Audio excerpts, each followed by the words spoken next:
देखिए बच्चों, मैं केसी मीणा एसोसिएट प्रोफेसर भूगोल BA part second year resource geography. आज अपना टॉपिक है वाटर रिसोर्सेज, जल संसाधन। क्योंकि जल वायु के बाद में एक महत्वपूर्ण संसाधन है। जल मानव जीवन की अत्यंत महत्वपूर्ण आवश्यकता है। प्राणों की रक्षा के लिए वायु के बाद दूसरा स्थान जल का ही होता है। संसार में जल संसाधनों को दो भागों में बांटा गया है। पहला है स्थलीय जल संसाधन और दूसरा है महासागरीय जल संसाधन। स्थलीय जल संसाधन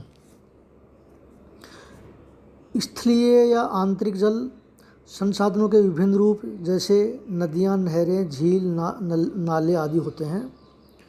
और स्थलीय जल संसाधन और जनसंख्या के वितरण में प्रत्यक्ष संबंध होता है, क्योंकि जंतु जगत तथा वनस्पति जगत के लिए स्थलीय जल संसाधन महत्वपूर्ण है। स्थलीय जल संसाधन का मानव के लिए बहुत महत्व है। जैसे घरेलू और नगर निगम के जल की मांग आपूर्ति करता है। औद्योगिक कारखानों के संचालन के लिए ये जल की पूर्ति करता है। मछलियों की प्राप्ति होती है। कृषि फसलों की सिंचाई होती है। नौ परिवहन द्वारा मनुष्यों और सामान परिवहन के लिए व्यापारिक मार्ग प्रदान करता है। जल विद्युत और वाष्प शक्ति का उत्पादन होता है। इसलिए इस स्थलीय जल संसाधन का बहुत महत्व है। स्थलीय जल संसाधन निम्न रूप से काम में आता है। जैसे घरेलू जल की आपूर्ति, मनुष्यों को पीने के लिए, खाना बनाने के लिए, पशुओं के लिए, नहाने धोने और पौधों के लिए जल शुद्ध और साफ होना चाहिए। दूसरा है औद्योगिक जल की आपूर्ति। औद्योगिक कारखानों के संचालन के लिए घरेलू मांग से बहुत अधिक मात्रा में जल की खपत होती है। रसायनों को घोलने के लिए, वस्त्र उद्योगों में धुलाई, रंगाई, छपाई आदि के लिए इसका बहुत अधिक महत्व होता है। लोहा इस्पात उद्योग में धातु ठंडी करने के लिए, कोयला उद्योग में कोक को धोने के लिए और चमड़ा उद्योगों में खालों को धोने और रंगने के लिए पानी की बहुत आवश्यकता होती है। इसलिए उद्योगों के लिए भी यह जल बड़ा महत्वपूर्ण होता है।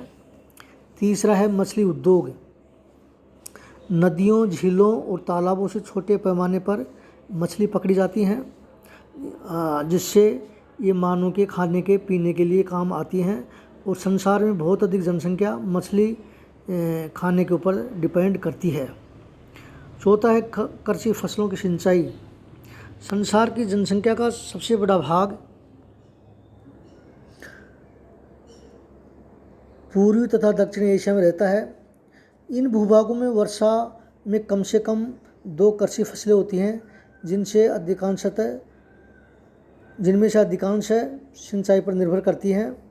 तो फसलों की सिंचाई के लिए इसका विशेष महत्व है, क्योंकि मानसून की अनिश्चितता के कारण दक्षिणी पूर्व एशिया में पानी के द्वारा ही फसलों की सिंचाई होती है। नौ परिवहन, नदियों, नहरों और झीलों के द्वारा सामान का परिवहन और मनुष्यों का यातायात निम्नलिखित कारकों से नियंत्रित होता है।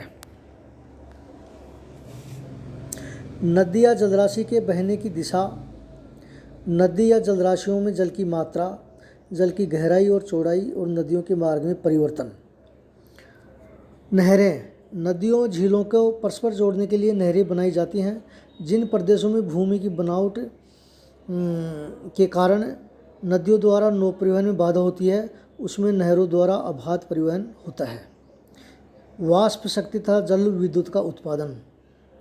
कारखानों और रेलगाड़ियों के इंजनों को चलाने के लिए वाष्प शक्ति का उत्पादन किया जाता है। वर्तमान काल में औद्योगिक शक्ति और फैक्ट्रियों, मिलों और मशीनों को चलाने के लिए, धातु गलाने के लिए की भट्टियों के लिए और परिवहन की रेलगाड़ियों के लिए जल विद्युत का प्रयोग व्यापक रूप से किया जाता है। आधुनिक युग को बिजली का युग कहा जाता है। तो बिजली का सबसे सस्ता उत्पादन बहते जल के द्वारा होता है। कोयला, पेट्रोल आदि अन्य ईंधनों से बनाई गई बिजली की अपेक्षा जल विद्युत सदैव स्थायी रहने वाला संसाधन है। स्थलीय जल संसाधन से खनिजों की प्राप्ति होती है, जैसे कुछ झीलों में नमक और पोटाश आदि खनिज प्राप्त होते हैं, जैसे हमारे भारत के राजस्थान की सांबर झील, पंचभद्रा झील और लूणकरण से नमक प्राप्त होता है। स्थलीय जलराशियाँ और जनसंख्या। मानव के लिए नदियों, झीलों और नहरों की उपादेयता इतनी अधिक है कि संसार की समस्त जनसंख्या का 70% भाग नदियों की घाटियों में, विशेषतः समुद्र तटीय प्रदेशों में बहने वाली नदियों की घाटियों और डेल्टाओं में, नहरों के प्रवाह क्षेत्रों में तथा झीलों प्रदेशों में रहता है और जलराशियों के समीप ही अधिकांश नगर स्थापित हुए हैं।